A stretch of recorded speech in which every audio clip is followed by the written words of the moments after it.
dipertemukan oleh Allah Subhanahu wa taala dalam acara kajian Islam yang mengambil tema ruqyah syar'iyyah, yang mana pembahasan pada kali ini akan disampaikan oleh Al-Ustadz Zulkifli LC.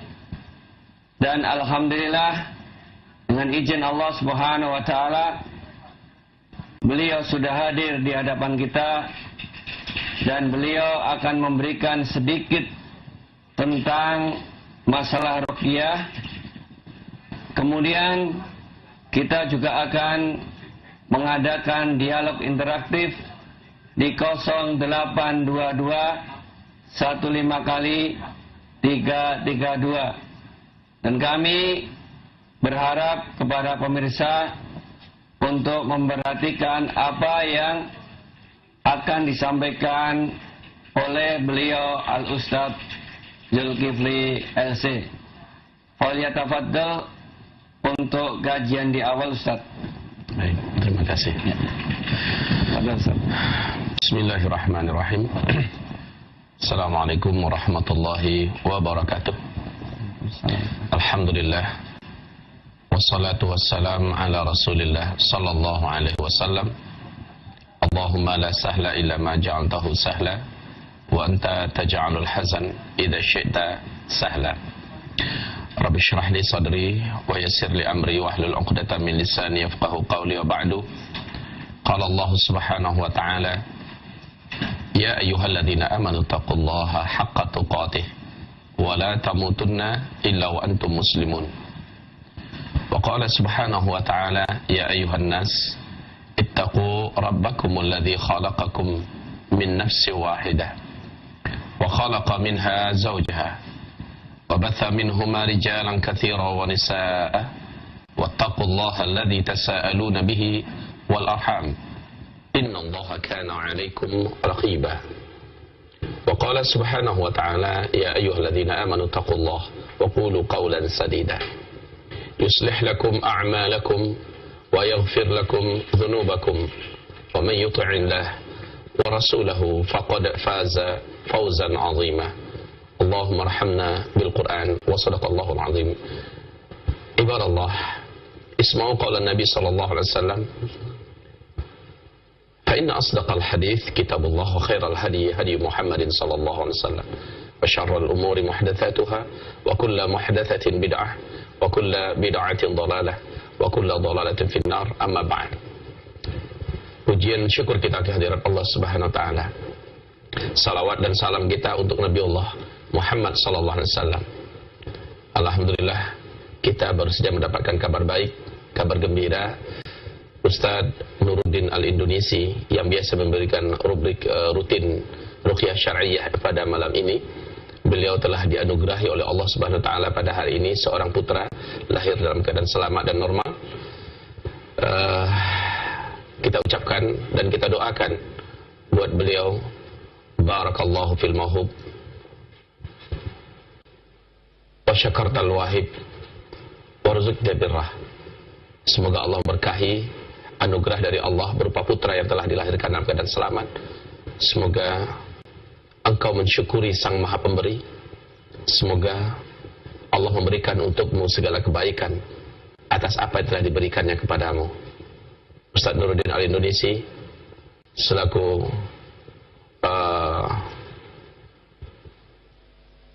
pembina utama Rehab Hati Al-Quran Indonesia, barakallahu fik, dan pada malam hari ini menggantikan posisi beliau, saya diminta untuk menyampaikan hal yang berkaitan dengan ruqyah. Insyaallah taala, hamba Allah yang kami muliakan, saya yakin tentang masalah definisi, masalah sejarah ruqyah dan segala macamnya telah disampaikan seluruhnya oleh akhina Abu Rafiq. Beliau memberikan putranya bernama Rafiq Ibadur Rahman, maka saya panggil beliau dengan kunyahnya Abu Rafiq. Saya yakin beliau telah menyampaikan banyak hal berkaitan dengan ruqyah. Hanya untuk menguatkan kembali, dan bagi siapa saja pemirsa Wisal TV, kaum muslimin dan muslimah dimanapun saja yang baru bergabung pada malam hari ini, saya sampaikan sesuatu yang akan menambah pencerahan kepada kita tentang masalah ruqyah. Ketahuilah hai hamba-hamba Allah yang kami muliakan, Al-Quran ini Allah turunkan fungsinya ada 3. Yang pertama hudan, yang kedua rahmatan, dan yang ketiga adalah syifa. Dzalikal kitab la raiba fih hudan. Qul huwa lil ladzina amanu hudan. Ya. Katakanlah Al-Quran ini diturunkan sebagai petunjuk. Inilah way of life kita, Al-Quran. Kemudian fungsi Al-Quran yang kedua, rahmatan. Wa nunazzilu minal Qur'ani ma huwa shifa' wa rahmah. Wa rahmah, dan sebagai rahmat. Al-Quran ini, subhanallah, sangatlah besar kekuatannya yang ada di dalam Al-Quran. Baik secara ilmiah, secara kebaikan buat manusia, ya, ataupun segala apapun yang tidak diketahui oleh manusia, sementara sangat bermanfaat bagi manusia, ada di dalam Al-Quran. Kemudian fungsi Al-Quran yang ketiga adalah syifa. Penekanan kita sekarang adalah tentang masalah Al-Quran adalah syifa. Al-Quran untuk obat, untuk penawar, untuk penyembuh. Ya, Qul huwa lil ladzina amanu hudan wa syifa. Katakanlah, Al-Quran ini untuk orang-orang yang telah beriman, sebagai petunjuk buat mereka dan sebagai obat. Tentu saja dengan ini Al-Quran Allah tidak izinkan menjadi obat apabila bukan untuk orang yang beriman kepada Al-Quran, atau yang tidak meyakini kepada kebaikan yang ada pada Al-Quran. Karena Allah berfirman, wa nunazzil minal Qur'ani ma huwa syifa, wa nunazzil minal Qur'ani ma huwa syifa wa rahmah lil mu'minin. Kami menurunkan di dalam Al-Quran ini apa-apa yang di dalamnya adalah obat dan rahmat untuk orang-orang yang beriman. Untuk orang-orang yang beriman. Ada juga orang yang mungkin belum Islam, tetapi tetap ada manfaat Al-Quran di segi penyembuhan untuknya. Kenapa? Karena dia menyandarkan kepercayaannya kepada yang membacakan, kepada orang yang datang kepadanya. Hal ini terjadi seperti Abu Sa'id Al-Khudri radhiyallahu anhu. Ketika beliau sedang berhadapan dengan kepala suku satu kaum yang masih kafir kepada Allah Subhanahu wa taala, kaum itu, dan kepala suku ini digigit oleh ular gurun Sahara yang sangat berbisa dan mematikan. Tidak ada seorang tabib pun di daerah itu yang mampu menyembuhkan. Kaum muslimin yang kami muliakan, Abu Sa'id Al-Khudri radhiyallahu anhu membacakan beberapa kali surah Al-Fatihah, lalu menyemburnya dengan air liurnya di tempat yang digigit oleh ular berbisa tersebut dan sembuh. Lalu beliau pun dijamu, diberikan makan, minum beserta sahabat-sahabat yang lain, dan diberikan beberapa bontotan, beberapa ekor domba dan beberapa karung daripada makanan. Dibawanya ke kota Madinah dan ditanyakan pada Rasulullah SAW tentang semuanya ini. Apakah boleh ini dinikmati? Boleh nggak ini diambil ya Rasulullah? Jawaban Rasulullah SAW, kamu dari mana tahu bahwa itu bisa menyembuhkan? Beliau menjawab, bukankah Allah Subhanahu Wa Taala yang berfirman bahwa Al-Quran ini adalah obat? Nah, kaum muslimin yang kami muliakan, ini salah satu contoh bahwa sesungguhnya Al-Quran ini adalah obat. Nah, penekanan rehab hati Qurani, ya, selama ini adalah kita tidak menginginkan adanya semacam image yang tertanam dalam dada kaum muslimin dimanapun berada, bahwa Al-Quran ini harus dibacakan oleh seorang ustadz yang soleh, yang taat, yang alim saja. Lalu mereka sebagai pasien atau sebagai pesakitan tidak bisa melakukannya sendiri. Ini yang perlu kita bongkar kaum muslimin. Ini perlu kita luruskan. Ini tidak benar. Justru semakin percaya kita kepada Allah Subhanahu wa taala bahwa Dialah Asy-Syafi, Dialah Sang Maha Penyembuh, dan Dia menurunkan Al-Quran ini sebagai syifa. Kepercayaan kita itu apabila kita praktekkan pada diri kita, pada orang lain, maka kita langsung berhubungan dengan Al-Quran surah Al-Fatihah yang selama ini sering kita baca. Iyyaka na'bud wa iyyaka nasta'in. Hanya kepada Engkau, ya Rabb, kami beribadah. Wa iyyaka nasta'in, dan hanya kepada Engkau ya Rabb kami memohon pertolongan. Kita bacakan Al-Quran, apakah ke diri kita yang sakit, ataukah ke anak kita, kepada keluarga kita, maka sesungguhnya ungkapan wa iyyaka nasta'in, hanya kepada Engkau kami memohon pertolongan ya Allah, benar-benar terwujudlah tauhid yang sesungguhnya, ya. Ini al-isti'anah billah subhanahu wa ta'ala wahdah la li ghairi. Meminta pertolongan hanya kepada Allah Subhanahu wa taala langsung, tanpa perantara, tanpa kepada yang lain-lain. Bukan berarti tidak boleh kita minta tolong kepada ustaz yang soleh, kepada alim yang lurus pemahamannya dan manhajnya. Bukan tidak boleh, tetapi adalah melakukannya pada diri kita sendiri, atau yang sering kami istilahkan dengan sebutan ruqyah mandiri, adalah lebih afdal. Ini lebih digalakkan, ini lebih dianjurkan kepada umat Islam. Karena siapapun kita bisa melakukannya. Al-Quran tetaplah Al-Quran. Al-Quran yang dibaca oleh seorang alim, seorang ustaz, seorang muallim, seorang murabbi. Dengan Al-Quran yang kita baca, tetaplah Al-Quran. Memang benar keyakinan akan membedakan dampak atau akibat daripada bacaan itu mungkin ada lebih cepat, ada yang agak sedikit lambat. Tapi sekali lagi Al-Quran adalah Al-Quran, dia adalah mukjizat. Al-Quran adalah Al-Quran, dia adalah syifa. Maka dengan ini kaum muslimin, ada juga yang bertanya-tanya, Ustaz, saya ini belum pandai baca Al-Quran, hafal nggak Al-Fatihah? Hafal Ustaz. Sudah, jadikan itu sebagai obat. Jadikan itu sebagai obat. Ustaz, saya hanya hafal surat pendek seperti Qul Huwallahu Ahad. Sudah bagus, itu saja diulang-ulangi, mau setengah jam, mau 1 jam. Al-Quran adalah Al-Quran. Mau hafal Qul Huwallahu Ahad, hanya hafal Qul a'udzu birabbil falaq, Qul a'udzu birabbin nas, wal 'asri, inna a'tainakal kautsar, dan sebagainya, seluruhnya adalah sama. Ibarat Allah yang kami muliakan. Jadi dengan ini penekanan saya kepada kita semua, jadikanlah setiap kita mampu meruqyah dirinya sendiri dan keluarganya. Jangan termasuk manusia yang bergantung ke rumah-rumah ruqyah, antrian di depan para klinik-klinik ruqyah. Ini tidak baik kaum muslimin. Kapan kita akan mandiri, kapan kita akan percaya dengan diri kita sendiri dan berhubungan langsung dengan Allah Subhanahu wa taala.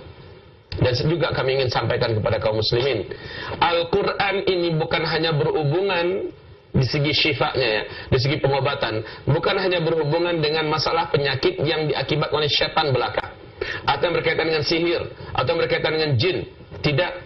Al-Quran tidak hanya sebatas itu, tapi Al-Quran ini benar-benar obat penyembuh bagi apapun penyakit, apakah yang zahir atau yang batin, apakah fisik, psikis, apakah sifatnya emosional, apakah sifatnya madiyah, jasadiyah. Al-Quran adalah obat secara total. Syekh Ibn Al-Qayyim menyebutkan pengobatan yang ajaib atau pengobatan agung dari langit itu ada 3. Yang pertama adalah ruqyah syar'iyah, yang kedua adalah hijamah, yang ketiga adalah herbal. Nah, ibarat Allah yang kami muliakan, ketiga kelompokan obat ini, seandainya di bumi ini hanya ada, atau di kota kita hanya ada orang yang ahli ruqyah saja yang kita temukan, tidak ada orang yang ahli bekam, tidak ditemukan orang yang ahli mengobati dengan herbal, maka cukup ini untuk pengobatan apapun penyakit. Seandainya di bumi ini atau di tempat kota kita berada hanya ada seorang ahli bekam yang benar ya, bekam sesuai dengan sunnah, dan tidak ada orang yang ahli ruqyah, tidak ada orang yang ahli dalam herbal, maka hijamah ini cukup. Kami tidak akan menguraikan panjang lebar tentang dalilnya, karena kami sangat yakin sudah disampaikan sebelumnya oleh Al-Mukarram Ustaz Nuruddin. Kemudian yang ketiga, pengobatan yang ketiga, yaitu dengan asal atau mewakili herbal-herbal. Kaum muslimin, seandainya hanya di kota kita atau di negeri kita ada orang ahli herbal, dan dia tidak ada orang yang ahli tentang bekam dan hijamah, ruqyah, sudah tidak apa. Herbal saja cukup untuk mengatasi apapun penyakit, karena hadis-hadis yang sahih banyak menguraikan tentang ini. Nah, hamba-hamba Allah yang kami cintai, bagaimana kalau ketiga-tiga ini digabungkan, disinergikan sekalian? Subhanallah, hasilnya sangat menakjubkan dan luar biasa. Mungkin menurut medis ini penyakitnya dahsyat, ini penyakitnya mengerikan, obatnya sangat besar, risiko pengobatan juga mungkin gagalnya lebih besar, ya, biayanya juga masya Allah. Tapi ketahuilah di dalam Islam, apapun penyakit, asy-syafi huwallah, sang penyembuh hanyalah Allah, dan Allah menurunkan Al-Quran sebagai obat, sebagai penyembuh. Seandainya kita dengan full keyakinan, seandainya kita dengan penuh keyakinan, kita lakukan itu dan kita terapi, dan jangan pernah berhenti. Maka subhanallah ya, hamba-hamba Allah yang kami muliakan, mungkin 10 hari yang lalu saya sedang berada di, subhanallah, saya sedang berada di mana? Kaum muslimin, saya berada di luar Sumatera Barat ya 10 hari yang lalu, di Riau, ya saya ingat, saya sedang ada di Rengan. Istri saya menelpon bahwa putri kami ada tonjolannya besar di keningnya dan semakin membesar dengan sangat cepat seperti bola pingpong, Pak Ustaz, besarnya, dan lebih cepat lagi. Saya katakan coba dibekam, nggak mempan katanya, udah dibekam. Kalau begitu tempelkan telapak tangan ke tempat jondolan itu dan bacakan Al-Quran. Niatkan membaca Al-Quran tersebut 1 juz. Niatkan pengobatannya ke situ. Jadi di mana yang jondolan itu, letakkan di keningnya, ya, sambil mimiin, bisa dilakukan itu. Niatkan baca 1 juz. Kalau perlu, saya katakan, niatkan khatam Al-Quran 30 juz. Tidak mungkin Allah tidak menyembuhkan penyakit itu. Nah, kaum muslimin yang kami muliakan, habis itu pagi saya nasihati, siang masuk WhatsApp-nya. Subhanallah, ada Allahu Akbar katanya. Baru 5 ayat surah Al-Baqarah dibacakan. 5 ayat pertama dibacakan, pecah. Subhanallah, langsung dikasihnya di fotonya dan dikirimkan foto itu kepada saya. Ini menakjubkan, 5 ayat baru dibacakan pecah. Padahal disuntik-suntik dengan jarum suntik bekam itu nggak mempan. Tapi dengan Al-Quran langsung sekali pecah. Subhanallah kaum muslimin. Di sini saya akan menyampaikan kepada kaum muslimin bahwa sesungguhnya tidak boleh kita ragu. La raiba fi. Tidak ada keraguan dalam Al-Quran ini. Baik untuk segi dia rahmat, tidak ada keraguan. Baik di segi dia adalah sebagai hudan, tidak ada keraguan. Baik di segi dia sebagai syifa, tidak ada keraguan. Tidak boleh ragu-ragu, mesti yakin. Dalam hadis Qudsi, hadis ini sahih menurut Imam Bukhari, Allah Subhanahu wa taala berfirman, "Ana 'indal dhanni 'abdi bi." Saya sesuai dengan keyakinan hamba kepada saya. Nah, kaum muslimin yang kami muliakan, kita insyaallah akan mengembangkan uraian kita ini dengan diskusi. Silakan kita diskusi, tapi ingat penekanan saya kepada seluruh kaum muslimin, ruqyah syar'iyyah bukan hanya berkaitan dengan sihir belaka. Tidak hanya berhubungan dengan masalah santet, masalah jin, gangguan setan saja, tetapi juga yang berhubungan dengan penyakit-penyakit yang sifatnya medis. Silakan, bisa malam ini juga dipraktekkan di rumahnya masing-masing. Ikuti petunjuk saya, dan insya Allah kita akan mendapatkan sensasinya luar biasa. Tapi ingat, dengan yakin. Ingat, dengan iman. Insya Allah Ta'ala, kita akan bukakan ruang diskusi dan tanya jawab. Tafadhol, Ustaz.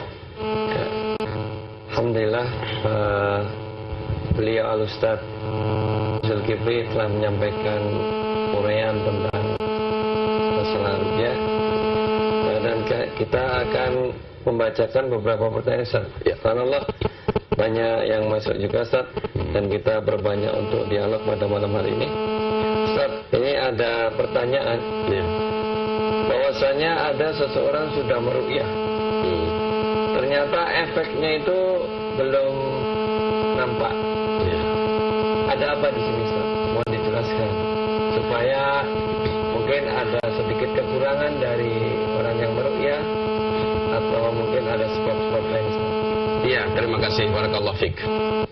Dalam materi training rehab hati Qurani sebenarnya sudah disampaikan ini. Bisa jadi penanya belum pernah mengikuti materi, atau pernah tapi lupa. Begini, hamba-hamba Allah yang kami muliakan. Bagaimana Al-Quran menyembuhkan? Al-Quran ini menyembuhkan kalau terpenuhi 5 kriteria berikut ini. Ibarat perang, kita harus memegang senjata yang paling baik. Dalam hal ini kita harus berkeyakinan senjata yang paling baik adalah Al-Quran.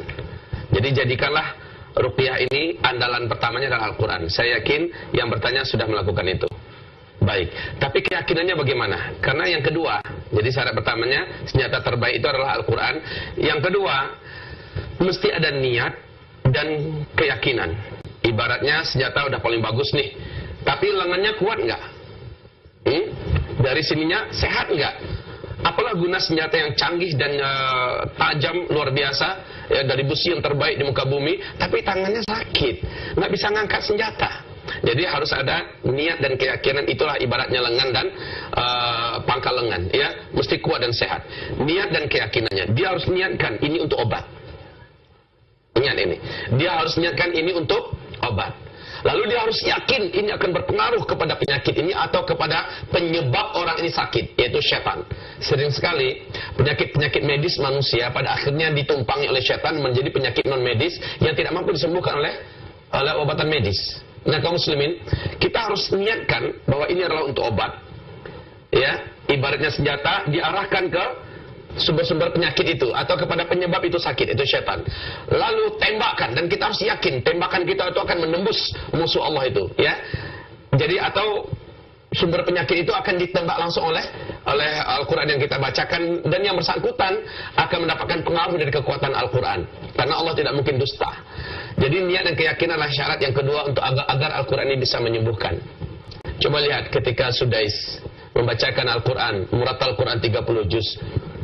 Dengarkan saja. Biasanya reaksinya kurang.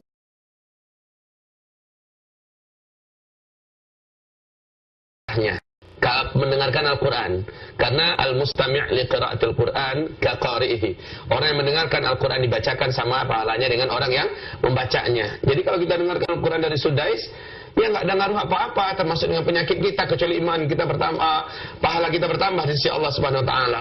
Tapi kalau kita dengarkan MP3 yang ruqyah, sebentar saja kita mendengarkannya dan kita niatkan serta kita yakin bahwa penyakit kita ini, kanker kita ini, atau anggaplah kita mengalami serangan jantung ya, atau jantung koroner dan sebagainya, kita tempelkan dan kita yakini bahwa Al-Quran ini berpengaruh langsung. Yang membaca juga punya niat. Niatnya apa? Ini jelas untuk meruqyah, ini untuk pengobatan, dan ini juga untuk menyerang syaitan. Seandainya klop sudah dari yang membaca, yaitu yang membacakan MP3 ruqyah ini, tentulah dia sudah punya niat ya. Bacaannya akan direkam, kemudian didengarkan kepada siapapun yang mendengarkannya, jelas diniatkannya untuk menyerang syaitan dan untuk menyembuhkan penyakit. Sementara yang dibacakan atau pasien atau dalam hal ini adalah kita juga membukakan hati. Silakan masuk wahai Al-Quran, datanglah engkau ke sumber sasaranmu, atau seranglah jin dan syaitan yang menyakiti saya dimanapun dia berada. Persembahkan Al-Quran itu masuk, maka yakinlah langsung kena. Langsung kena. Ada sinkronisasi yang terjadi antara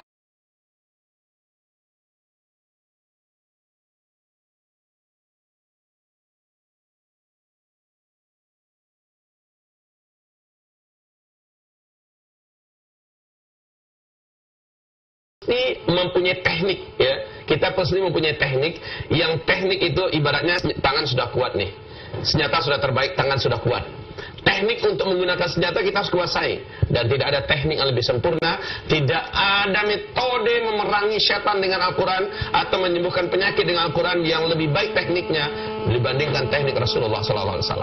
Makanya kaum muslimin, nasihat kami adalah pastikan teknik-teknik yang kita pakai adalah teknik Rasulullah, dan teknik Rasulullah itu tidak sulit, tidaklah berat, sederhana, simple, menggunakan telapak tangan dan kadang-kadang dengan tiupan. Tidaklah sulit, insya Allah.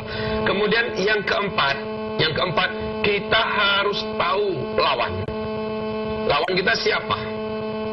Biasanya, coba lihat, Nabi Muhammad saja 3 hari bisa sakit oleh syaitan yang terlaknat. Nabi Muhammad, ya, Nabi Ayub bertahun-tahun sakit oleh kejahatan syaitan. Kadang-kadang kan kita bertanya, Ustaz, loh, kami ini kan udah saleh, udah menjaga diri dari perbuatan dosa, ya, sudah taat beribadah. Kalau memang ada gangguan syaitan, kok bisa masuk?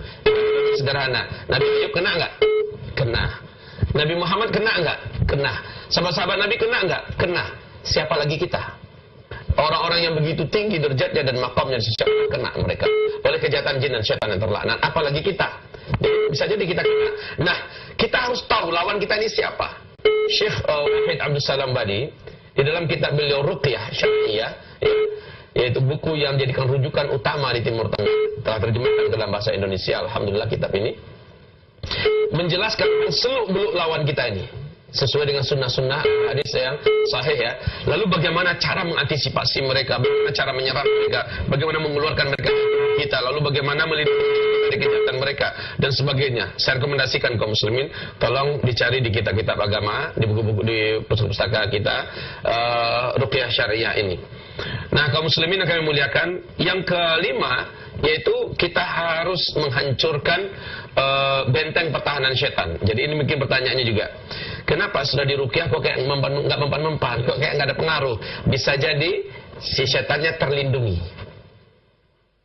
atau kita yang membaca tidak tembus ke situ. Kenapa? Bisa jadi yang membaca tidak meniatkan atau tidak yakin, baca, tapi dia nggak yakin. Coba dulu kalau udah niatnya coba dulu nggak jadi itu. Jadi memang mesti dengan full yakin.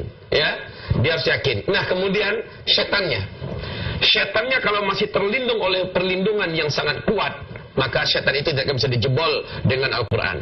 Apa itu benteng setan yang kuat, pelindung setan yang sangat kuat? Kesyirikan yang ada dalam dada orang ini.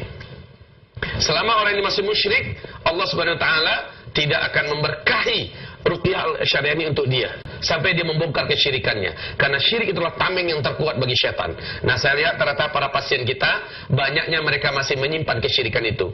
Syirik itu bisa dalam bentuk keyakinan, syirik itu bisa dalam bentuk perbuatan, syirik itu bisa dalam bentuk perkataan, ya. Nah, semuanya harus dia bongkar. Makanya konsep rehab hati kaum muslimin yang kami muliakan, satu hari pertama dalam pelatihan adalah membongkar mindset yang salah, keyakinan-keyakinan keliru, lalu diluruskan kepada tauhid. Setelah itu, sumber penyembuh kesembuhan itu ada di hati. Kalau hatinya sudah disucikan, sudah disterilkan, ditazkiyatun nafas, ya, sudah dibongkar semua kesalahannya, kotoran-kotoran jiwanya sudah dibersihkan. Insya Allah, ketika Al-Quran dibacakan langsung tembus ke setannya. Insya Allah. Tapi kalau seandainya tidak, yang bersangkutan hanya datang minta diruqyah saja. Oh Pak Ustaz, tolong ruqyah saya, tolong ruqyah anak saya. Sementara pernah ini datang dari Maninjau, ya, dari Maninjau Sumatera Barat, datang satu keluarga. Saya tanyakan, sudah berapa lama putri ibu seperti ini? Udah tua, udah di usia 34 tahun lah. Ibunya di usia 56 atau 57 tahun. Sudah sekian tahun, Ustaz. Sudah sering datang ke dukun? Wah, enggak terhitung banyaknya dukun yang datang, Ustaz. Nah, ini dia. Ini pertama udah sering datang ke dukun. Jadi ibu datang kemari setelah putus asa dari dukun. Dia nunduk. Pulang sebelah. Kalau seperti ini caranya, ibu tidak akan diberkahi oleh Allah Subhanahu wa taala. Sampai ibu taubat nasuha. Saya minta dia taubat nasuha. Jadi dampingan keluarga yang lain, taubat nasuha. Perbuatan ibu datang ke dukun selama ini menyebabkan ibu dimurkai oleh Allah, bukannya malah sembuh. Tadawa memang perintahnya dari Rasulullah, ada hadis sahih Abu Daud, ya. Tadawa, kamu wajib berobat. Wala tatadawa bil haram. Tapi jangan kamu berobat dengan yang haram. Sang penyembuh itu Allah, Bu. Tapi ibu malah datang ke musuh Allah. Niatnya semoga Allah menyembuhkan, Ustaz. Niatnya semoga Allah menyembuhkan. Tapi datangnya ke siapa? Datangnya ke musuh Allah. Bagaimana mungkin Allah berkahi? Di ruqyah, enggak akan Allah berkahi. Saya katakan kalau ibu memang serius, ibu taubat nasuha. InsyaAllah, saya siap, Ustaz. Coba ibu nangis di atas sejadah, ya. Salat ibu 2 rakaat, nangis. Sesali yang sudah-sudah. Kemudian setelah itu, apa lagi, Ustaz? Ibu ada dikasih jimat enggak? Oh, ada. Nah, ini dia, ini juga tameng. Kalau selama orang itu masih punya jimat, kaum muslimin, orang di ruqyah itu masih ada jimat atau dikasih jimat, pokoknya anaknya sakit nih, anaknya parah penyakitnya, di sini kasih jimat, di sini diletakkan jimat, di pinggangnya dikasih jimat, di sini kasih jimat, ya. Nah, atau di dalam tubuhnya ada susu. Ya, kaum muslimin yang kami muliakan, dia tidak menyesali itu semua. Kalau jimat kan mudah ditanggalkan. Kalau susu bisa dibantu dikeluarkan melalui ruqyah, insyaallah, dan bekam syariah. Nah, kaum muslimin yang kami muliakan, jadi setelah itu semua dia musnahkan, mulai dari keyakinan syirik sampai benda-benda yang syirik semuanya dia musnahkan, baru enak meruqyahnya. Kalau tidak, sia-sia. Saya sarankan yang bersangkutan pulang aja. Alhamdulillah dia pulang, kemudian dia gali di mana-mana tempat ditanamkan jimat itu, lalu datang lagi. Alhamdulillah, adik kandungnya yang akhirnya mengikuti pelatihan kita training 2 hari dengan izin Allah dan nikmat dari Allah Subhanahu wa taala, adiknya langsung meruqyah kakaknya ini. Bitaufiq wal maunah insyaallah taala. Kaum muslimin yang kami muliakan, jadi ini penyebab yang perlu kita perhatikan. Nah, ya, kenapa ruqyah kita kok kayak tidak mempan-mempan? Pastilah ruqyah itu tetap bermanfaat. Minimal bagi yang membaca dia sudah berpahala. 1 huruf saja sudah 10 pahala dia dapatkan. Jadi nggak ada cerita ruqyah itu tidak mempan kaum muslimin. Kemudian ketahuilah bahwa sesungguhnya ruqyah syariah ini ibarat Allah yang kami cintai dimanapun berada, para pemirsa Wisal dimanapun yang akramani wa akramukumullah, bahwa ruqyah syariah ini salah satu artinya adalah doa. Salah satu arti ruqyah syariah ini adalah doa. Saat kita meruqyah, pada hakikatnya kita sedang berdoa kepada Allah Subhanahu wa taala. Nah, doa ini, bukankah ini yang paling terkuat yang kita miliki? Ad-doa silahul mu'min. Doa itu adalah senjata orang beriman. Ngadapin musuh yang nggak nampak, nggak mungkin kita gunakan belati, nggak mungkin kita gunakan meriam, kita gunakan rudal skat dan sebagainya. Tapi dengan doa. Dan doa terkuat itulah dengan ayat-ayat Allah Subhanahu wa taala atau dengan ruqyah berkaitan dengan gangguan jin dan syaitan yang terlaknat. Itu jawaban untuk kenapa ruqyah saya seperti tidak ada bekas, tidak ada kesan. Ya, saya katakan ruqyah itu tidak ada yang sia-sia. Mungkin saja penghalang yang 5 tadi sudah terpenuhi syaratnya. Kesyirikan pada orang yang tidak ada. Lalu si pembaca ini lemah imannya, lemah amalannya. Itu yang saya khawatirkan. Dosanya banyak. Kenapa? Bukankah Rasulullah SAW bersabda, "Innama tuqatiluna bi'a'malikum." Sesungguhnya kamu itu berperang dengan amalan-amalan kamu. Makin banyak amalan kita, makin banyak tabungan kesolehan kita di sisi Allah. Mungkin sekali saja kita bacakan ayat langsung kena itu. Sekali saja kita ruqyah orang ini langsung sembuh dengan izin Allah Subhanahu wa taala. Kenapa? Pada hakikatnya kita sedang perang. Kita sedang berperang dengan musuh Allah yang menyebabkan hamba Allah ini sakit. Niatkan untuk perang. Surah At-Taubah pada ayat 14, ayat 15 Allah berfirman, "A'udzubillahi minasyaitonirrajim. Qatiluhum yu'adzibhumullahu biaidikum." Qatiluhum yu'adzibhumullahu biaidikum. Perangi mereka. Allah akan azab musuh-musuh Allah itu melalui tangan-tangan kamu. Wa yukhzihim, Allah akan hinakan musuh-musuh kamu itu. Wa yansurkum alaihim, Allah akan tolong kamu dalam melawan mereka. Coba lihat, wa yansurkum alaihim, Allah akan tolong kamu dalam melawan mereka. Allah akan tolong kamu dalam melawan mereka. Lah kaum muslimin, kalau niatnya adalah perang, maka apa kata Rasulullah? Innama tuqatiluna bi'amalikum. Hanya saja kamu itu berperang dengan amalan-amalan kamu. Makanya kepada tim Rehab Hati dimanapun berada, saya sarankan kepada saudara saya yang tercinta, di mana saja pun berada di Indonesia ini, ya, yang ikut menyimak kajian kita pada malam hari ini, perbanyaklah amal, tahajud, puasa sunnah, zikir, baca Quran, ya, istighfar, bersalawat untuk Rasulullah, ya, hindari terdapat maksiat dan sebagainya, maka kekuatan kita makin nyata. Kalau sudah sampai ke tingkat di mana insya Allah Ta'ala dosa kita sedikit, lalu amalan kita menggunung, jangankan membacakan ruqyah, baru ngeliat kita saja syaitannya udah ngacir itu. Ya, jangankan kita sempat membacakan ayat Allah, baru saja melihat udah ngacir setannya dengan izin Allah Subhanahu wa taala. Ya mungkin untuk sampai ke tingkat ini kita tidak bim salabim abrakadabra, enggak kun fayakun. Kita butuh proses. Enggak apa-apa diansur. Minimal itu dosa kita tinggalkan. Dosa kecil, apalagi dosa besar kita tinggalkan. Lalu amalan sunat diansur-ansur kita memulai. Saya pernah katakan sama saudara saya yang tercinta, Akhi Nuruddin Al-Indonesi, Masya Allah, hikmah yang Allah berikan pada antum ini, Allah lah yang maha wahid dan wahab. Tapi kalaulah seandainya antum menopang semua aktivitas mulia antum ini dengan maksimalnya amalan sunnah, akan jauh lebih dahsyat. Belum mengatakan doakan anak Ustaz, insyaallah Allah ma'akum. Ini kenapa kaum muslimin? Raqi itu akan semakin tajam ruqyahnya, akan langsung semakin jitu tembakan ruqyahnya apabila dia didukung oleh amalan yang banyak. Insyaallah kita break dulu sesaat, masuk waktu salat Isya di kota Jakarta dan sekitarnya. Insyaallah selepas break ini kita lanjutkan diskusi kita dan tanya jawab berkaitan dengan masalah ruqyah syar'iyyah. Pemirsa yang beriman, semoga dirahmati Allah Subhanahu wa taala. Waktu telah menunjukkan sebentar lagi insyaallah sholat Isya, maka kami undur dan insyaallah nanti akan kita lanjutkan kembali. Wallahu bisawab. Kami dari Abu Azhar sebagai pembawa acara dan beliau Ustaz Zulkifli mohon untuk istirahat.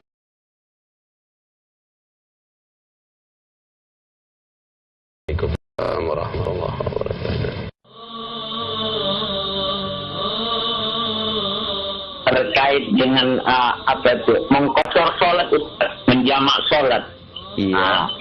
Yang sepengetahuan saya Ustaz kan boleh menjamak ataupun mengkosor sholatku bila perjalanannya mencapai 60 km lebih, kan begitu Ustaz?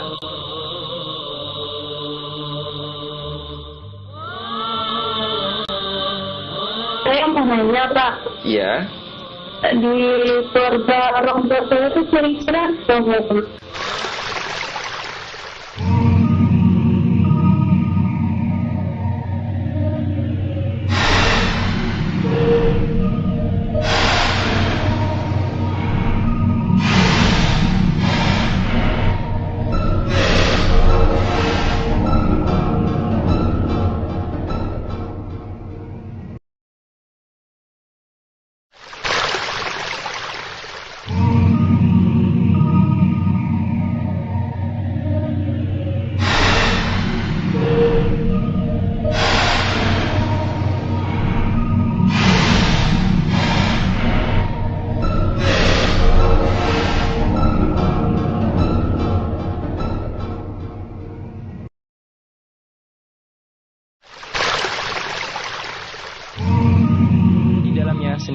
juta rupiah.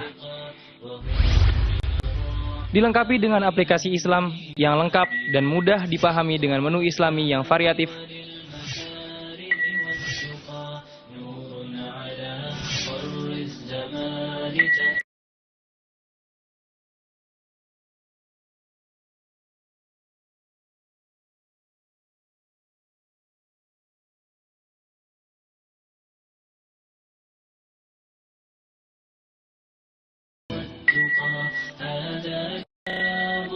Al-Quran Miracle Praktis.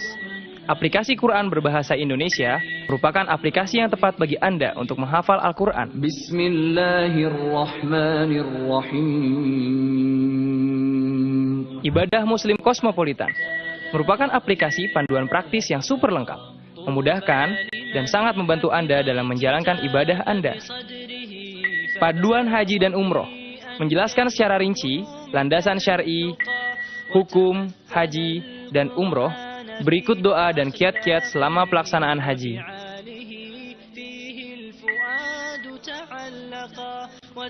Pustaka Sains Populer Islami berisikan buku-buku yang menjelaskan tentang keagungan Allah dan penciptaan makhluk-makhluknya.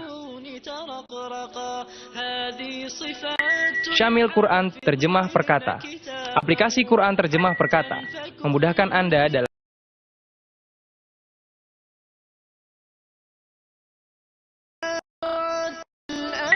Tafsir Ibnu Katsir 30 juz.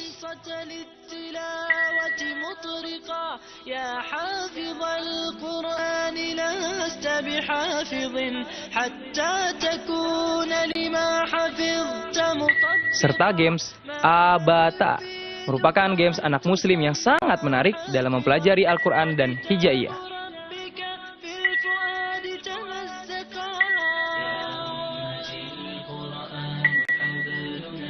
Browser, aplikasi untuk berinteraksi dalam dunia maya dengan akses yang super cepat.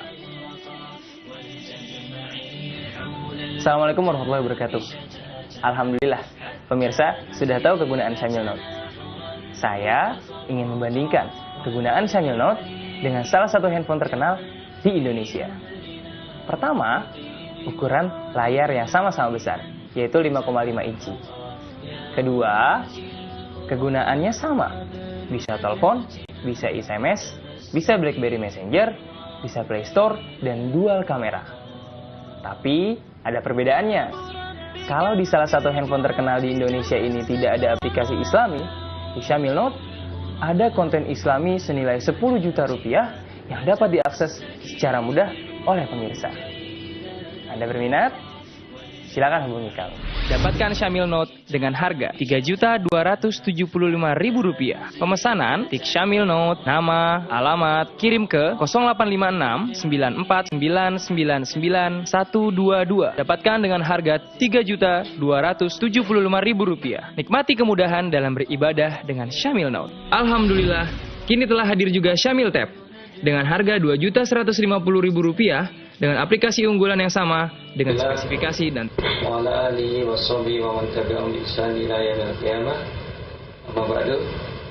pemirsa yang budiman yang semoga dirahmati Allah Subhanahu wa taala.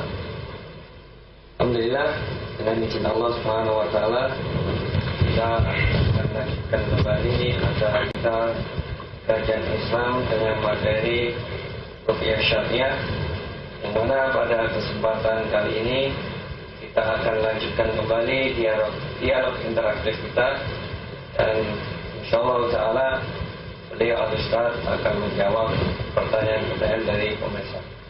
Nah, ini ada telepon Mas Ustaz. Ya, silakan. Assalamualaikum. Kepada pemirsa, langsung saja pada pertanyaannya. Insyaallah kami mendengar.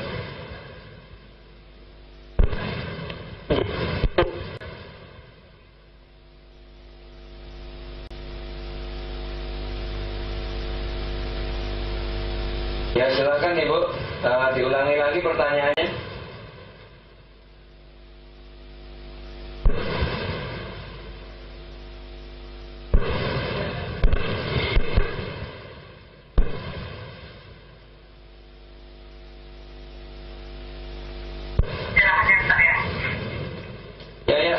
Ulangi Bu, kami Silakan, Bu.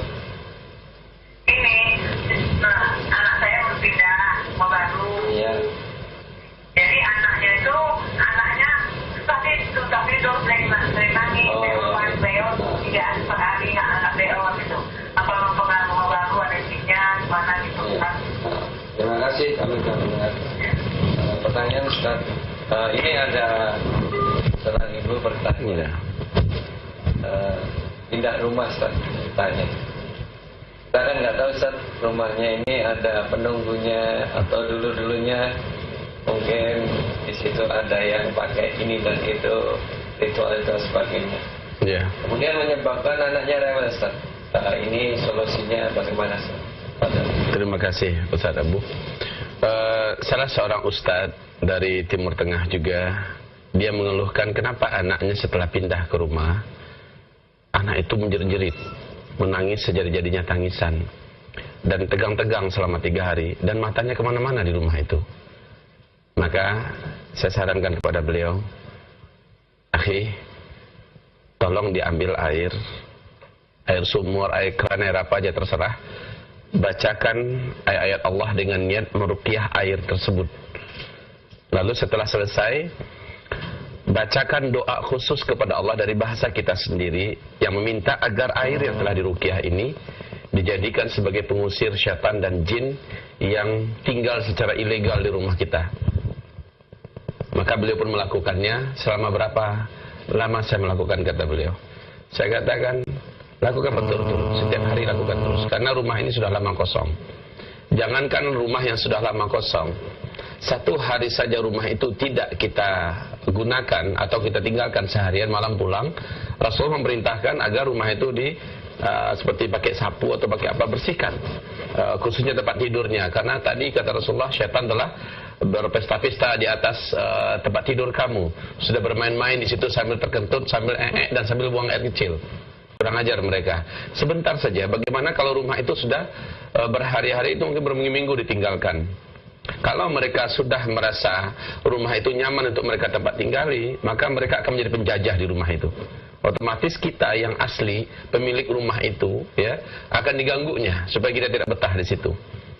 Nah, hamba-hamba Allah yang kami muliakan, mulai dari menguasai rumah sampai ke tingkat menguasai fisik kita. Dia asal melihat kita ada peluang untuk masuk, dia akan masuk melalui pori-pori kita, lalu dia akan bertempat tinggal di tubuh kita. Rasul mengatakan, sesungguhnya syaitan itu tinggal dalam badan kamu, dia tempat aliran-aliran darah kamu. Inna syaitana yajri fi ibni Adam majrad dam, fadayyiquhu bis-shawm. Sesungguhnya syaitan-syaitan itu bertempat tinggal di tubuh.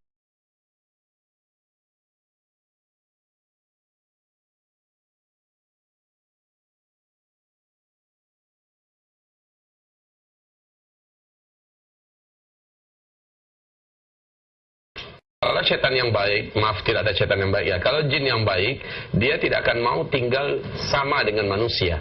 Dia akan tinggal di atas loteng, di atas atap. Demikian sabda Rasulullah SAW dalam hadis yang sahih. Tapi kalau jinnya sudah masuk ke bawah, sudah tinggal berinteraksi dengan manusia, itu menandakan jin marid. Syaitan-syaitan yang pembangkang, yang terlaknat, harus diusir. Usirlah dengan meruqyah rumah tersebut, dengan membacakan surah Al-Baqarah. Karena kata Rasulullah SAW, siapa saja yang membacakan surah Al-Baqarah di rumah itu, maka Allah haramkan syaitan berhasil masuk ke rumah itu. Syaitan tidak akan mampu masuk dalam rumah itu. Yang di rumah pun akan lari tunggang langgang apabila kita baca surah Al-Baqarah. Saran saya kepada ibu yang anaknya seperti itu, rumahnya diruqyah dan anaknya dimandikan dengan air ruqyah serta minumkan air ruqyah. Insya Allah ini anak akan tenang kembali.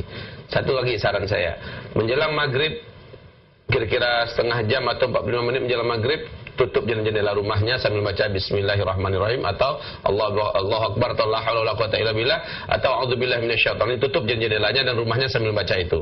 Maka syaitan tidak akan mampu masuk.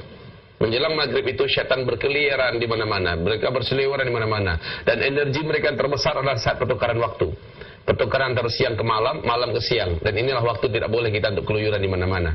Tapi sayang, saya perhatikan, zaman sekarang malah makin mendekati maghrib, orang makin doyan untuk keluar, ya, bawa anak istri semuanya keluar, masya Allah. Padahal itu adalah jam-jam syaitan, jam yang seharusnya tidak diizinkan umat muslim kecuali di atas sajadah sedang berzikir kepada Allah Subhanahu wa Ta'ala. Jadi hamba Allah yang memuliakan, itu untuk nasihat bagi kami buat sang ibu. Insya Allah anak akan kembali tenang apabila anak tersebut diruqyah, rumahnya diruqyahkan air yang akan dimandikan kepadanya dan diminumkan air ruqyah. Ya, tapi Ustaz, ini ada pertanyaan berikutnya. Assalamualaikum.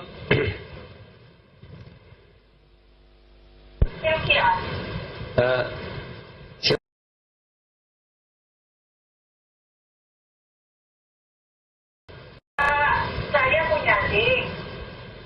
Adik saya itu sekarang lagi diperiksa di Jakarta, katanya kena kanker. Jadi sekarang ini pemeriksaannya belum selesai. Jadi bagaimana Pak solusinya? Kankernya kanker apa, Bu? Kanker menurut dokter itu kanker paru-paru. Tapi memang solusinya memang adik saya itu untuk mana ya, mungkin untuk agama gitu, atau ke ini agak kurang lah gitu, malam bisa keluar gitu. Pulangnya dari kerja kan dari pagi sampai malam, terus dari pagi sampai sore, dan itu malamnya keluar gitu, Ustaz. Jam lagi satu. Jadi bagaimana solusinya? Ustaz. Ustaz, ini ada pertanyaan, Ustaz. Ya, ada seorang ibu punya adik, kebetulan menderita kanker paru-paru. Karena aktivitasnya memang mendukung untuk seperti itu, Ustaz. Bagaimana solusi, Ustaz? Ya, selama dia cari gara-gara, ya datang gara-gara itu. Ya, tidak akan mungkin orang kena air kalau nggak main air. Tidak akan mungkin nggak kena api kecuali kalau sudah main api. Dia udah cari gara-gara. Dia melakukan aktivitas yang tidak diridhai oleh Allah Subhanahu wa taala, jauh dari ibadah, dekat dengan maksiat, suka lalai, ya, dan dengan agama lemah. Bagaimana mungkin dia akan selamat dari gangguan syaitan yang terlaknat, musuh sejati kita? Manusia ini punya musuh sejati yang abadi, yang tidak akan pernah baik kepada kita apapun alasannya dan caranya, selalu ingin menyakiti kita dan menghancurkan kita. Syaitan yang terlaknat dari bangsa jin. Nah, saudara-saudaraku, hamba-hamba Allah yang memuliakan, pertanyaan dari ibu kami tadi, ini tentu akan dirasakan sama oleh seluruh umat Islam dimanapun saja berada. Sekarang akibatnya terjadi, yaitu kanker paru-paru. Mau kanker paru-paru, mau kanker darah, mau kanker apa saja. Demi Allah, telah banyak testimoni kita, telah banyak berhasil dengan nama Allah dan dengan izin Allah SWT. Tidak ada kanker yang mengerikan di muka bumi ini kecuali Al-Quran menyembuhkannya dengan seizin Allah Subhanahu wa ta'ala. Saran saya kepada adik ibu itu, nasihati dia supaya dekat dengan Allah, supaya bertaubat nasuha terhadap kelalaiannya selama ini, dan dekatlah dirinya dengan agama kembali. Setelah itu, apabila dia menerima nasihat, ya, maka ibu boleh bantu dia. Atau sarankan dia agar ikut pelatihan kita Rehab Hati Qurani di mana-mana setiap kota di provinsi Indonesia. Di Indonesia ini ada. Kalaupun tidak apa-apa, ikut saja acara live Wisal TV Kamis malam Jumat ini. Dan yang bersangkutan bisa langsung kita bantu. Ya, dengan cara dia letakkan telapak tangannya di tempat di mana dia merasakan sakit, lalu kita bacakan Al-Quran, yang bersangkutan cukup dengar. Niatkan Al-Quran itu mengalir dan tujukan ke tempat di mana sakit. Dia akan merasakan sesuatu yang unik dan aneh. Apabila diteruskan, maka insya Allah dia akan merasakan sensasi yang tidak biasa, dan itu akan membuat kebaikan untuknya. Tapi sebaik-baiknya adalah dia lakukan untuk dirinya sendiri, ya Bu, ya.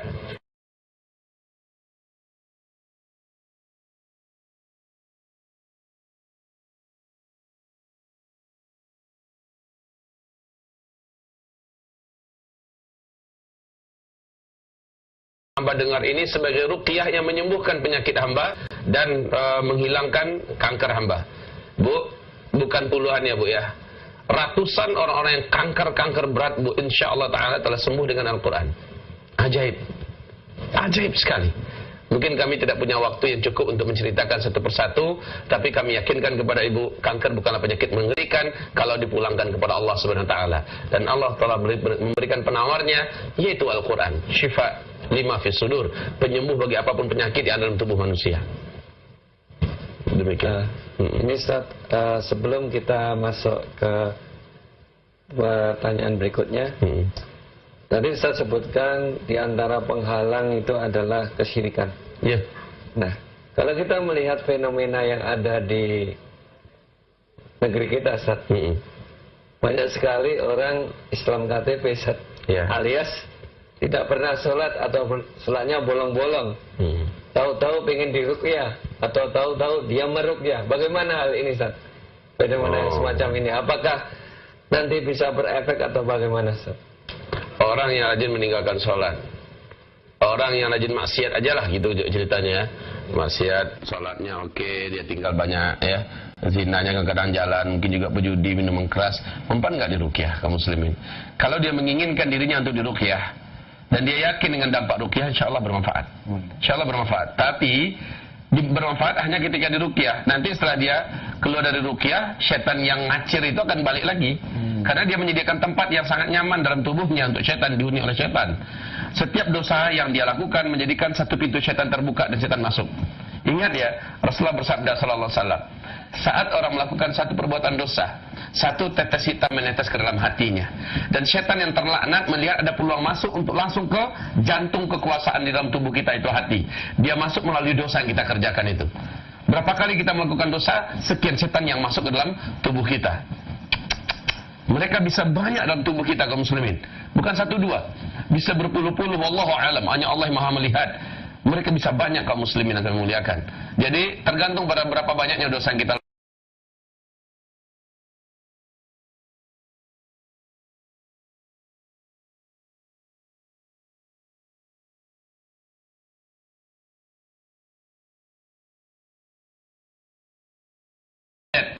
semua masa lalunya dan catatan hitamnya yang ada di lembaran yang terjaga di sisi Allah itu akan di-delete dosa-dosa tersebut. Dan ini juga menjadikan setan-setan yang bersarang di tubuhnya juga di-delete. Dalam artian setan itu akan ngacir dengan sendirinya dengan taubatan nasuha. Dia kembali putih. Dia kembali putih. Saran kami sekali lagi taubatan nasuha, ya, harus taubat nasuha. Baru enak ngerupiahnya tuh. Sisa-sisa mudarat yang masih muncul di badannya, sementara biang penyakit itu telah enyah ya. Sisa-sisa mudarat itu bisa ditawarkan dan dijernihkan kembali dengan energi gelombang frekuensi bacaan Al-Quranul Karim. Ustaz, ini kita lanjutkan. Assalamualaikum. Assalamualaikum. Maaf Ustaz, ada gangguan teknis. Ya. Pemirsa, kami persilakan untuk berdialog interaktif. Assalamualaikum warahmatullahi wabarakatuh. Waalaikumsalam warahmatullahi wabarakatuh. Ada pertanyaannya? Iya, saya dari Langsa. Ustaz, ini adik saya. Dulu dia ikut latihan ruqyah dan setelah itu dia ini Ustaz langsung reaksi Ustaz. Jadi sampai sekarang pada dalam tubuhnya ketika di ruqyah di Medan mengatakan bahwa dia itu dikirim oleh seseorang dan buhul-buhulnya ada di sekitar rumah kami. Setelah itu kami cari buhul-buhul tersebut tapi tidak jumpa Ustaz. Terus dia mengatakan lagi ketika ruqyah selanjutnya, dia mengatakan lagi bahwa dia itu jin turunan dari orang. Ya. Pertanyaannya apa, Pak? Pertanyaannya saja. Pertanyaannya. Selama ini selama 4 bulan sudah ya semenjak ruqyah di Medan dengan Ustaz Nuruddin, dia terus melakukan ruqyah mandiri dan dia merasa kepanasan badannya, ya. Terus dia sering disuruhkan secara Ustaz. Sekarang pertanyaannya Ustaz, bagaimana cara kami untuk menanganinya Ustaz? Ruqyah mandiri terus saja kami lakukan, sementara dia mengatakan tidak mau keluar selama-lamanya. Sebentar Ustaz, mungkin kita bisa memberikan sebuah kesimpulan dari pertanyaan. Jadi jinnya ini ngeyel Ustaz, kalau kita bilang sampai mengatakan tidak mau keluar. Ini bagaimana Ustaz? Iya. Sebenarnya Allah Subhanahu wa taala menjadikan kancah peperangan itu adalah hidup di bumi. Dengan satu atau dua sebab kita telah merasakan akibat daripada kesalahan kita atau kelalaian kita di masa lalu. Tolong diingatkan kembali kepada keluarga kita yang kena ini. dosa apa yang telah engkau buat di masa lalumu. Jika engkau malu menyatakannya, nyatakan kepada Rabbmu. Lalu taubat nasuhalah kepadanya. Kalau belum sampai engkau dalam taubat itu menangis, usahakan engkau menangis. Maka mintakanlah dalam taubatmu itu agar dosamu diputihkan.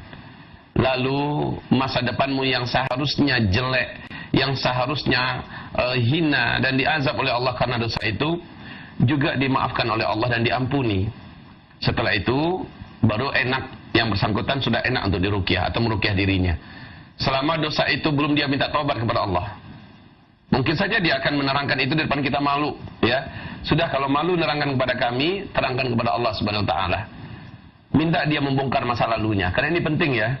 Minta agar yang bersangkutan membongkar masa lalunya. Bisa jadi dia pernah melakukan sesuatu yang sangat besar di sisi Allah, kemurkaan Allah. Dan dia belum sempat taubat atas itu. Maka minta agar dia melakukan taubat nasuha. Setelah itu, pernyataan jin yang berjanji dia tidak akan mau keluar, bisa jadi dia benar.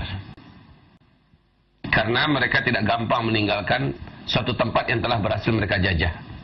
Ibarat penjajah, jin atau syaitan-syaitan yang terlaknat itu adalah penjajah. Dia ingin benar mencelakai kita sebagai makhluk yang paling didendaminya sampai hari kiamat. Tetapi ingat bahwa perang ini tetap akan terus berkobar sampai kita meninggal. Siapa yang terbunuh dalam peperangan ini, kalau kita yang terbunuh, maka kita syahid. Penyakit yang akan muncul gara-gara gangguan setan itu macam-macam. Mungkin kepalanya yang akan luar biasa sakitnya, mungkin perutnya, mungkin darahnya mengalami kanker, mungkin jantungnya, mungkin apa ya yang sakit. Apabila dia meninggal karena penyakit tersebut, padahal dia rutin meruqyah dirinya, dia terhitung syahid. Kenapa? Dalam akidah Islam, siapapun terbunuh di tangan musuh Allah, maka dia syahid. Tapi niatkan perang, sampaikan pada anak tadi, siapa itu? Adik, ya? Ya, adik ini. Sampaikan ya pada adiknya, niatkan perang, bukan niatkan untuk sembuh. Salah, ya. Kalau niat untuk sembuh itu adalah mental pecundang. Tapi niatkan perang, ya. Maka dalam peperangan itu, ya antara dua, mengalahkan dan dikalahkan. Tetapi dijamin setiap detik daripada nafas kita yang diisi dengan ruqyah mandiri, maka dia bernilai jihad. Dia bernilai jihad. Jadi bukan lagi niatnya niat sederhana, sekedar aku ingin sembuh, aku ingin lepas dari dia. Enggak, buat dia benar-benar hancur dalam tubuh kita. Perangi dia sampai kita mati atau dia mati. Tapi yakinlah, janji Allah di surah At-Taubah 14 itu tidak akan pernah meleset. Allah berjanji Allah akan hinakan mereka melalui kamu. Allah akan azab mereka dengan tangan kamu. Dan Allah akan tolong kamu dalam melawan mereka. Dan Allah akan sembuhkan. Perhatikan itu. Surah At-Taubah, surah 9 ayat 14 dan ayat 15. Allah janjikan kehinaan buat musuh Allah yang ada di tubuh kita.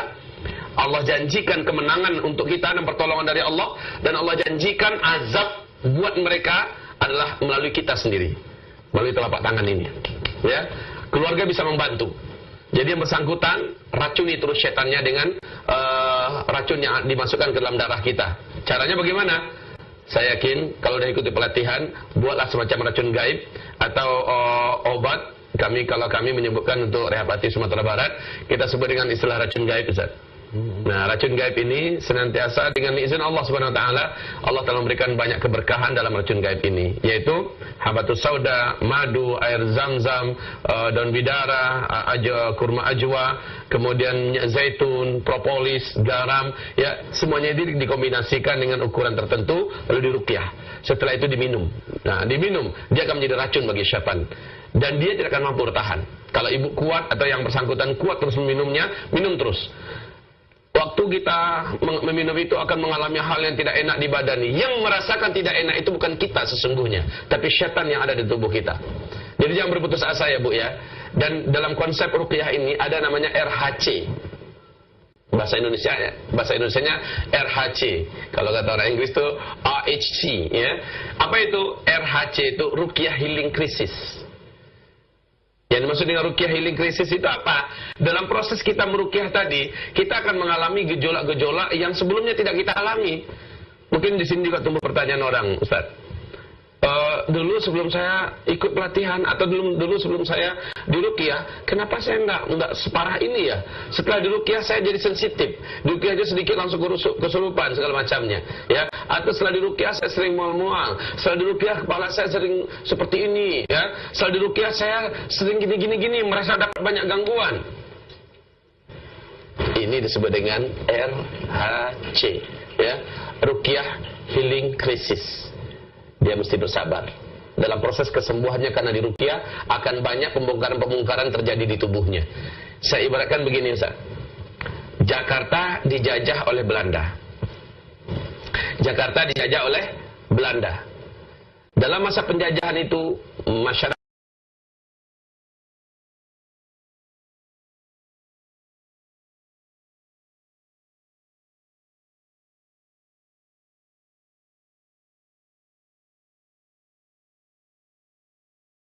datangi oleh para ulama-ulama dari Timur Tengah yang memberikan kepada mereka pencerahan wajib melawan, wajib diusir penjajah ini, haram hukumnya menyerah. Maka masyarakat pun jadi ngeh, mereka sadar lalu memberontak, mereka mulai angkat senjata dengan senjata apapun yang ada, mereka melawan. Saat perlawanan ditimbulkan, ya, saat itu pihak penjajah yang selama ini enak-enakan menyedot dan mengeksploitasi segala kebaikan yang ada di Jakarta ini, melihat ini mau memerdekakan diri nih, ini nggak boleh dibiarkan. Mereka pasti akan mengerahkan bala tentara mereka di berbagai penjuru, termasuk dari negeri asal mereka dari Belanda, termasuk mempergunakan peralatan dan perlengkapan militer yang berat dan sebagainya untuk menghabisi dan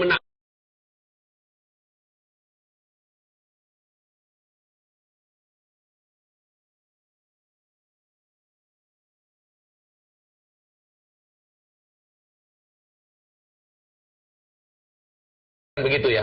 Selama ini syaitan sudah bersarang di tubuh kita. Setelah diberikan pencerahan melalui pelatihan, kita sadar, ya Allah, ternyata selama ini yang menyebabkan saya begini adalah syaitan. Ini yang ada di tubuh saya. Buktinya ketika diruqyah reaksi. Ada dia, ada mereka. Oh, ini toh yang membuat saya selama ini menderita. Lalu kita mulai memberontak. Kita melawan, kita ruqyah diri kita racuni segala macamnya. Syaitan yang bersangkutan akan meningkatkan kembali perlawanan mereka. Di sinilah terjadi proses yang kita sebut dengan RHC tadi, ya, Ruqyah Healing Crisis, di mana orang ini akan mengalami berbagai gejolak yang tidak nyaman di tubuhnya. Insya Allah tidak lama. Tapi saya sarankan, jangan berhenti di tengah jalan. Jangan nyerah naikkan bendera putih. Nauzubillah, nyerah sama syaitan itu haram. Ya, lawan terus dan tingkatkan lagi perlawanan. Satu saja tekadnya. Saya syahid di tangan kamu, wahai setan, dan saya masuk surga. Atau kamu yang mati dan kamu masuk neraka. Perangi. Bismillah. Ya. Mandilah dengan air yang sudah kita ruqyah. Minumlah air yang sudah diruqyah. Bacakan Al-Quran apa saja dalam keadaan niatkan untuk meruqyah. Apapun yang terjadi, biarkan. Allah tidak akan meninggalkan kita. Allah tidak akan pernah meninggalkan kita. Ini semacam keyakinan. Dan orang-orang yang ada di sekitar keluarga pun mesti mendukung. Jangan biarkan 1 jam pun daripada jam-jam hari-hari yang kita lalui, melainkan kita mendengarkan muratal ruqyah. Dengarkan ini. Dengarkan terus, niatkan untuk menyerang mereka. Sepanik apapun kita merasakan, sekalut apapun kita merasakan, bahkan kita kesurupan tiap sebentar, biarkan, teruskan. Karena dia akan mampus. Dia akan mati dalam keadaan terlaknat. Atau kita yang bisa meninggal dibuatnya syahid, kita langsung masuk surga. Tapi ingat ya, jadwal kematian kita telah ada di sisi Allah. Jangan gara-gara kita, oh kalau melawan saya lebih cepat mati. Enggak, itu juga rusak akidahnya. Saya sarankan, kematian kita sudah ada jadwalnya. Justru pertempuran kita melawan mereka menjadikan pahala kita luar biasa. Kalah para ahli ibadah tahajud, kalah para ahli ibadah duha yang rajin baca Quran segala macamnya. Kenapa? Kita berniat perang. Selama kita berniat perang, selama itu nilai kita sama dengan mujahid fi sabilillah. Ini saran kami kepada ibu kami di Langsa, ya, ibu yang di Langsa tadi, ya, semoga adiknya atau keluarganya dibebaskan oleh Allah dari syaitan yang terlaknat, dan jangan pernah berhenti meninggalkan, jangan pernah mau meninggalkan ruqyah terhadap diri sendiri, ruqyah mandiri ini. Teruskan. Ya. Ya. Assalamualaikum. Halo, Assalamualaikum warahmatullahi wabarakatuh. Langsung saja Ibu kepada pertanyaannya. Iya. Halo Ustaz. Ya, Ibu silakan. Saya seorang ibu dari Makassar. Saya ingin bertanya, Halo. Iya, halo, silakan Ibu. Langsung aja Ibu. Langsung saja, kami dengar, Bu. Kami dengar. Langsung saja ceritakan atau sampaikan apa yang menjadi pertanyaan. Saya sakit lupus. Sudah 3 tahun. Sakit apa? Tipus. Lupus. Tipus. Oh, lupus. Lupus, oke. Ya. Lupus dari katakan. Sekarang alhamdulillah saya ikuti pengobatan rukyah ini. Saya ada jalan sedikit sudah 1 minggu. Kaki saya berat sekali, kaki berat. Ada apa itu? Bagaimana pengobatannya itu? Oh, tanya Bu. Ibu sudah mengikuti rukyah selama 1 minggu ini, udah? Iya, saya rukyah mandiri. Bagus. Dan udah merasa lebih enakan ya? Ya. Alhamdulillah. Terus pertanyaannya apa? Saya minum air aqua yang di rukyah, saya mandi pakai air rukyah, campur daun bidara. Alhamdulillah, ada saya jalan sedikit, sudah selama 1 minggu ini. Tapi kaki saya berat. Ya, tanya. Sudah paham Bu. Oke. Saya Ini pertanyaannya. Iya. Setelah di rukyah ada efek, ada bagus, tapi juga ada efek mau berjalan juga Berat.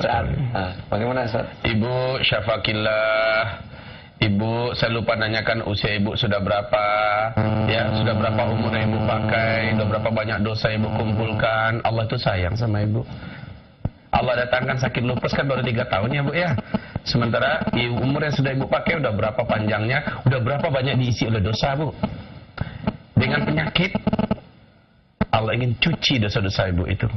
Kalau Ibu menerimanya dengan ridha, Ibu menerimanya dengan ikhlas, Ibu tidak berkeluh kesah kepada makhluk, bahkan kepada Allah Ibu katakan, Alhamdulillah, segala puji bagimu ya Rabb, Engkau cuci hamba dengan caramu. Jadikanlah hamba lebih sabar dari apa yang bisa ada pada diri hamba. Kemudian berobat itu wajib.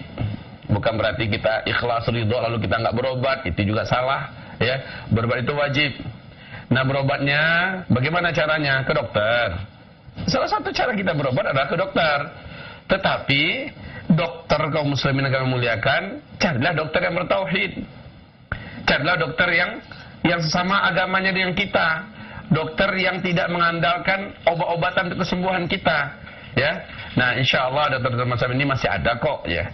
Nah kemudian saran saya kembalilah kepada 3 pengobatan ini. Kalau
terkait dengan mengkosor sholat Ustaz, menjamak sholat.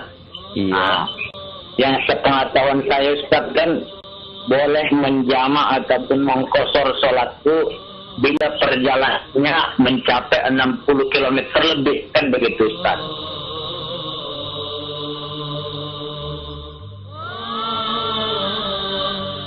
Saya mau nanya Pak, Iya. di keluarga orang tua saya itu kira-kira berapa? Pak, dari mana Ibu? Dengan Ibu Rina di Kalimantan Timur. Ya, silakan Langsung saja Ibu Rina. Ustaz, tadi kan kayaknya kalau dengar penjelasannya kayaknya enak betul gitu kan, kayaknya kalau misalnya kita benar-benar nikmatin hidup tuh kayaknya indah betul. Cuman kan kalau kita yang jalanin hidup tuh kalau misalnya ada masalah betul-betul kita pikirin gitu. Nah, gimana caranya supaya kalau misalnya kita punya masalah, apalagi masalah rumah tangga tuh, supaya kita gimana ya, bisa enak gitu nah jalaninnya Ustaz. Wesal TV, inspirasi.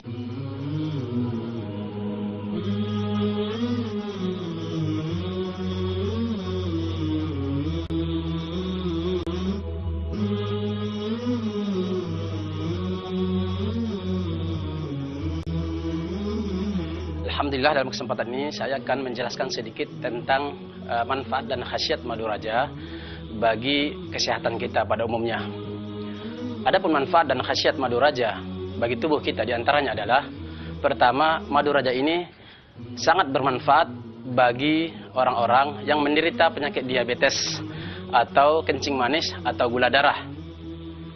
Yang kedua, madu prima raja sangat bermanfaat untuk teman-teman kita atau saudara-saudara kita, para pemirsa yang mempunyai masalah dengan hubungan suami dan istri. Di antaranya adalah lemah syahwat dan yang semisalnya. Juga madu prima raja ini sangat baik sekali untuk bagi lagi pula, kalau ruqyah ini adalah cara perang melawan syaitan, maka yang niatkan untuk perang boleh diniatkan untuk perang dan kita jadi mujahidahnya, kita jadi mujahidinnya, ya. Setelah itu, kalau bacaan kita ternyata, hafalan kita ternyata tidak banyak, bukankah sudah saya katakan tadi, walau hanya Al-Fatihah tok yang kita kuasai, bacalah itu berulang-ulang, walaupun sampai mungkin setengah jam, sampai 1 jam, tidak masalah. Apalagi kalau ada surat yang lain kita hafal, ayat kursi, Masya Allah. Apalagi kalau kita hafal Qul Huwallahu Ahad, Qul A'udzu Birabbil Falaq, Qul A'udzu Birabbin Nas, ini sudah Masya Allah. Kalaupun nggak hafal, pegang Al-Quran, baca Al-Qurannya. Oh, ternyata nggak pandai juga baca Al-Quran, ada tulisan Latinnya toh? Ketika ada tulisan Latinnya, baca tulisan Latinnya. Ada seorang akhwat, Masya Allah ya, dia memang sakitnya udah parah betul, udah hampir-hampir dia tidak punya harapan untuk hidup. Ternyata ketika dia mendengarkan ulasan tentang masalah ruqyah, dia ingin mencoba menseriuskan dengan yang satu ini. Keyakinannya tumbuh, tapi dia masalahnya nggak pandai baca Quran. Ini jadi masalah. Saya yakin ibu tidaklah lebih parah daripada yang saya ceritakan ini ya. Lalu dia minta tolong diajarkan surat apa. Kita sebutkan, Bu, tulis surat sekian. Surat sekian, lalu dia buka internet, kemudian dia dengarkan, lalu dia tulis pakai tangannya sendiri. Apa yang didengarnya itu dia tulis ya. Umpamanya Allahu la, Allahu pakai tulisan Latin, Allahu la, pakai tulisan Latin sampai selesai. Instruksinya berapa kali dibaca? Umpamanya 7 kali. Maka dia baca itu dengan tulisan Latin itu. Dia baca, dia lakukan pada dirinya, ya. Setelah dia melakukan beberapa bulan untuk dirinya, Allahu Akbar, dia bebas dari gangguan itu, dia lepas dari penderitaan yang selama ini menyakiti dirinya, lalu dia serius belajar, ya. Setelah itu dia akhirnya pandai baca Quran dan dia hafal beberapa ayat dan sekarang menjadi seorang praktisi ruqyah kita di salah satu kota yang ada di Jawa ini. Subhanallah. Jadi ibu yang kami muliakan, walaupun hanya hafal 1-2 surat yang pendek, lakukan. Lebih baik kalau ibu memperbanyak senjata ibu dari hafalan-hafalan Al-Quran. Kalau ternyata hafalannya nggak banyak, buka Al-Quran, tidak masalah, ya. Ya. Maaf Ustaz, berhubung waktunya sudah menunjukkan pukul hampir 8:30. Ya. Mungkin kita cukupkan dulu Ustaz. Oh ya, ya. Pemirsa yang budiman, yang semoga dirahmati Allah Subhanahu wa taala. Demikianlah tadi acara kajian Islam pada kali ini dengan tema ruqyah syariah yang telah disampaikan oleh Al-Ustadz Zulkifli LC, dan beliau telah menjelaskan panjang lebar tentang bagaimana meruqyah, kemudian bagaimana membentengi, kemudian penyebab-penyebab ruqyah itu tidak manjur atau karena kita banyak berbuat maksiat. Oleh sebab itu, apa yang telah beliau sampaikan, mari kita amalkan sedikit demi sedikit, tentunya dengan memohon pertolongan kepada Allah Subhanahu wa taala. Dan kami doakan semoga pemirsa sekalian yang baru sakit segera disembuhkan oleh Allah Subhanahu wa taala, tentunya dengan ruqyah syariah, dan semoga kita dimasukkan ke dalam jannahnya. Allahumma amin. Amin. Dan kami ucapkan jazakallahu khairan kepada Al-Ustadz Zulkifli yang telah menyampaikan kajian pada kali ini, dan semoga menjadi pahala yang banyak di sisi Allah Subhanahu wa taala, dan semoga beliau dimudahkan untuk senantiasa membimbing kita semua. Pemirsa yang budiman, semoga dirahmati Allah Subhanahu wa taala. Kami, yaitu Abu Azhar, mohon undur diri, dan jika ada perkataan yang tidak berkenan, kami mohon maaf yang sebenar-benarnya. Wabillahi taufiq wal hidayah. Wassalamualaikum warahmatullahi wabarakatuh. Subhanakallah wa bihamdika asyhadu an la ilaha illa anta